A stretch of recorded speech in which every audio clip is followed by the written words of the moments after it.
Chapter 31. I made a covenant with my eyes not to look lustfully at a young woman. For what is our lot from God above, our heritage from the Almighty on high? Is it not ruin for the wicked, disaster for those who do wrong? Does he not see my ways and count my every step? If I have walked with falsehood, or my foot has hurried after deceit, let God weigh me in honest scales, and he will know that I am blameless. If my steps have turned from the path, if my heart has been led by my eyes, or if my hands have been defiled, then may others eat what I have sown, and may my crops be uprooted. If my heart has been enticed by a woman, or if I have lurked at my neighbor's door, then may my wife grind another man's grain, and may other men sleep with her.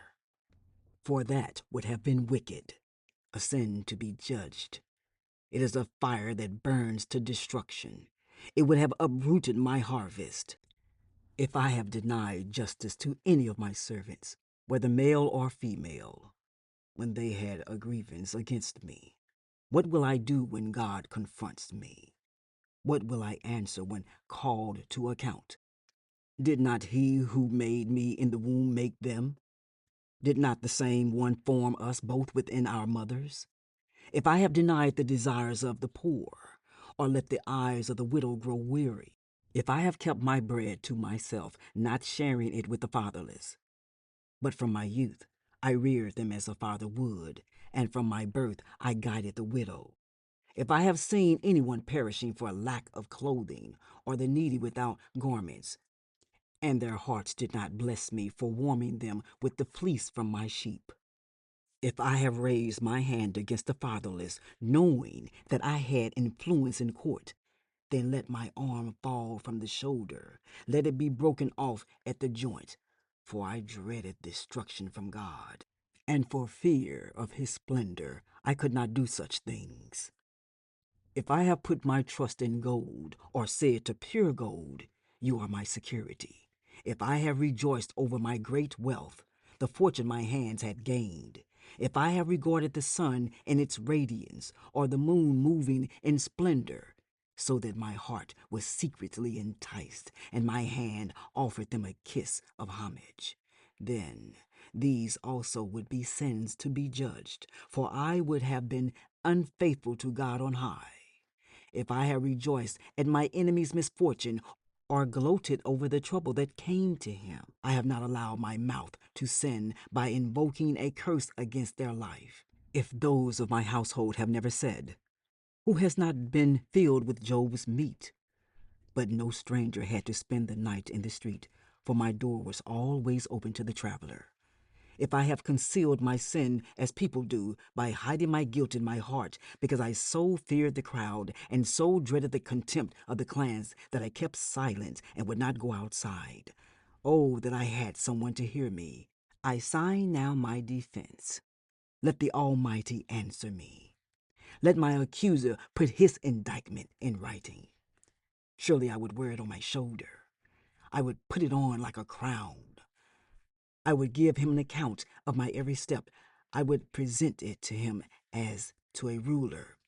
If my land cries out against me, and all its furrows are wet with tears, if I have devoured its yield without payment, or broken the spirits of its tenants, then let briars come up instead of wheat, and stinkweed instead of barley. The words of Job are ended. Chapter 32. So these three men stopped answering Job, because he was righteous in his own eyes. But Elihu, son of Barachel, the Buzite of the family of Ram, became very angry with Job for justifying himself rather than God. He was also angry with the three friends, because they had found no way to refute Job, and yet had condemned him.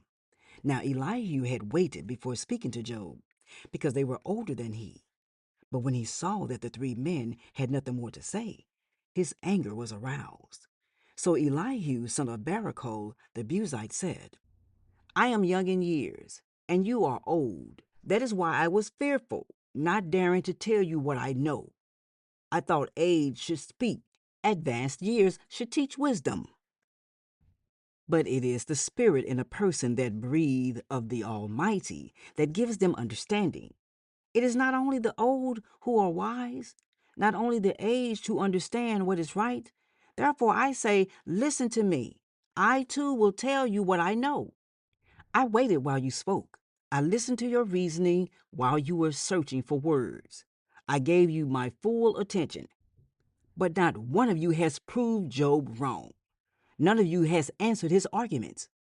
Do not say, we have found wisdom. Let God, not a man, refute him. But Job has not marshaled his words against me, and I will not answer him with your arguments. They are dismayed and have no more to say. Words have failed them. Must I wait now that they are silent, now that they stand there with no reply? I too will have my say. I too will tell what I know. For I am full of words, and the spirit within me compels me. Inside I am like bottled up wine, like new wineskins ready to burst. I must speak and find relief. I must open my lips and reply. I will show no partiality, nor will I flatter anyone. For if I were skilled in flattery, my Maker would soon take me away. Chapter 33. But now, Job, listen to my words. Pay attention to everything I say. I'm about to open my mouth. My words are on the tip of my tongue. My words come from an upright heart. My lips sincerely speak what I know. The Spirit of God has made me. The breath of the Almighty gives me life. Answer me then, if you can. Stand up and argue your case before me. I am the same as you in God's sight. I too am a piece of clay. No fear of me should alarm you, nor should my hand be heavy on you. But you have said in my hearing, I heard the very words, I am pure. I have done no wrong. I am clean and free from sin. Yet God has found fault with me. He considers me his enemy. He fastens my feet in shackles. He keeps close watch on all my paths. But I tell you, in this you are not right. For God is greater than any mortal. Why do you complain to him that he responds to no one's words? For God does speak, now one way, now another, though no one perceives it, in a dream, in a vision of the night, when deep sleep falls on people as they slumber in their beds. He may speak in their ears and terrify them with warnings, to turn them from wrongdoing and keep them from pride, to preserve them from the pit, their lives from perishing by the sword. Or someone may be chastened on a bed of pain with constant distress in their bones, so that their body finds food repulsive and their soul loathes the choicest meal. Their flesh wastes away to nothing, and their bones, once hidden, now stick out. They draw near to the pit, and their life to the messengers of death. Yet, if there is an angel at their side, a messenger, 1 out of 1,000, sent to tell them how to be upright. And he is gracious to that person and says to God, spare them from going down to the pit. I have found a ransom for them. Let their flesh be renewed like a child's. Let them be restored as in the days of their youth. Then that person can pray to God and find favor with him. They will see God's face and shout for joy. He will restore them to full well-being, and they will go to others and say, I have sinned. I have perverted what is right. But I did not get what I deserved. God has delivered me from going down to the pit, and I shall live to enjoy the light of life. God does all these things to a person twice, even 3 times, to turn them back from the pit, that the light of life may shine on them. Pay attention, Job, and listen to me. Be silent, and I will speak. If you have anything to say, answer me. Speak up, for I want to vindicate you. But if not, then listen to me. Be silent, and I will teach you wisdom.